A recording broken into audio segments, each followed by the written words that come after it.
tarde, pessoal. Meu nome é Michelle e na aula de hoje vamos falar um pouquinho dos fatores ecológicos.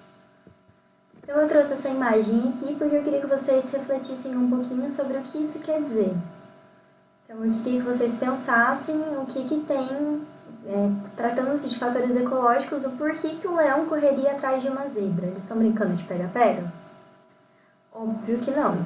Então isso aqui é uma relação do tipo predatismo, que eu vou falar para vocês um pouquinho mais pra frente, que é uma relação desarmônica, porque o leão vai predar a zebra, então a zebra vai morrer. Então, é desarmônica por isso, porque um indivíduo vai ser prejudicado. E é uma relação interespecífica porque ocorre entre espécies diferentes. Como eu disse, é um leão correndo atrás de uma zebra. Então, para começar, antes de falar de quais relações que a gente tem na natureza, eu queria mostrar para vocês como é que funciona a hierarquia das estruturas funcionais. Começando pelo organismo, que é uma unidade básica da ecologia, o sistema ecológico elementar.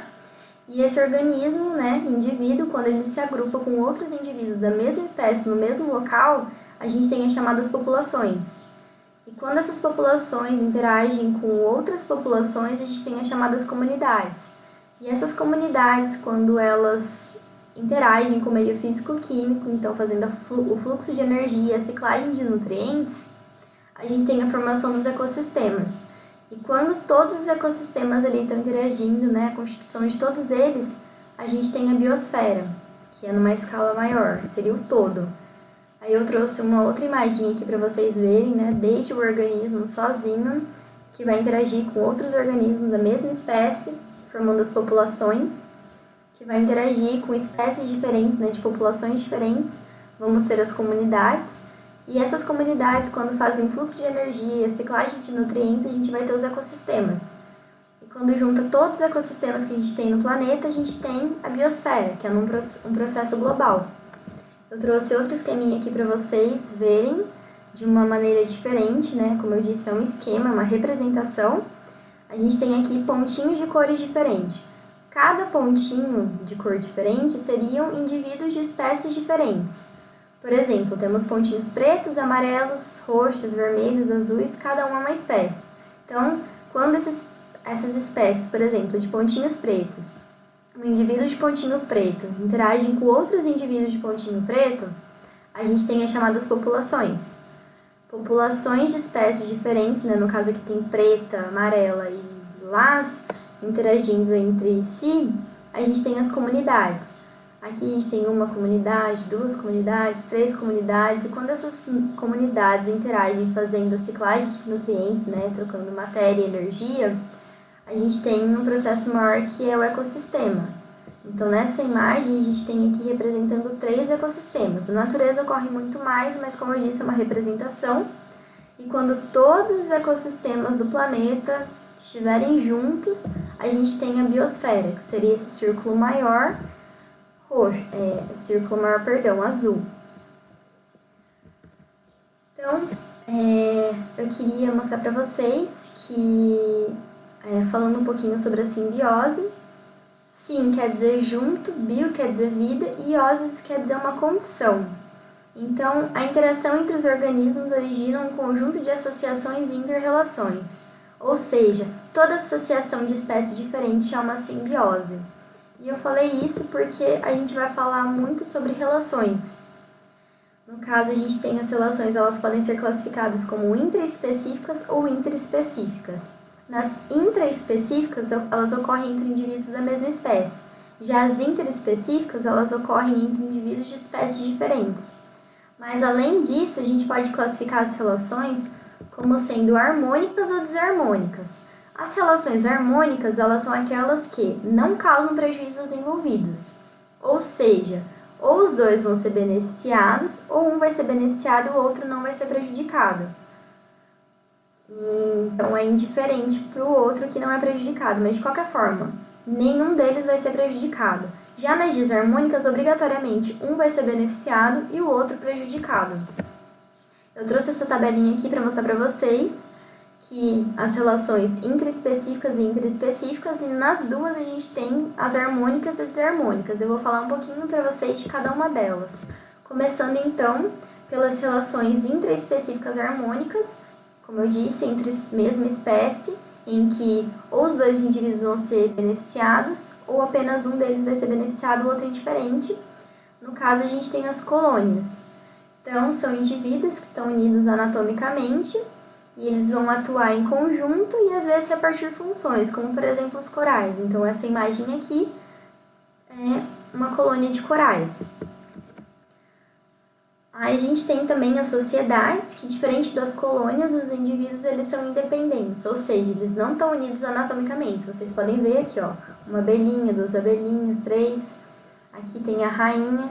Então, eles são separados por funções. Então, a rainha tem a sua função, as abelhas, as operárias têm a sua função, assim como o zangão.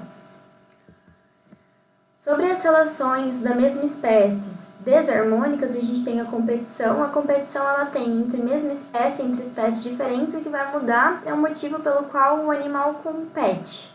No caso, quando você fala da mesma espécie, pode ser por alimento, por território ou por fêmeas, né, para fazer a reprodução.